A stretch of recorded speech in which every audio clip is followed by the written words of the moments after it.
Saudara, berdiri sejak tahun 2018, Dayah Insan Qurani di Desa Anuk Bate, Kecamatan Sukamakmur, Kabupaten Aceh Besar, terus menghasilkan penghafal Al-Quran yang siap bersaing dan juga melanjutkan pendidikan hingga ke luar negeri. Berasal dari Kabupaten Aceh Selatan, Muhammad Taisir Fajrian rela pisah dari keluarganya untuk menuntut ilmu demi mewujudkan cita-cita menjadi salah satu tahfiz Al-Quran.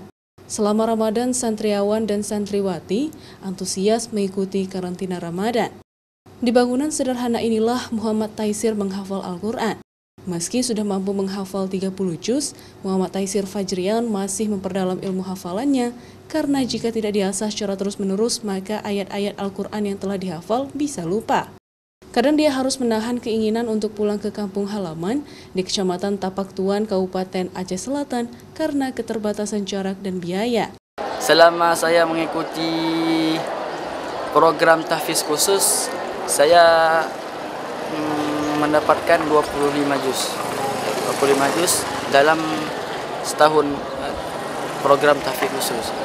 Dan setelah saya melanjutkan program jenjang aliyah ke Madrasah Aliyah Insan Qurani, saya menambahnya 5 juz lagi.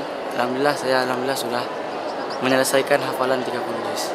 Terdapat 901 orang santri yang belajar menjadi hafiz Quran di sini, 438 orang santriwan dan 464 santriwati. Mereka berasal dari sejumlah kabupaten kota di Aceh. Bahkan ada yang dari Malaysia juga belajar menghafal Quran di Dayah ini. Kita fokuskan untuk kegiatan karantina tahfiz Al-Quran.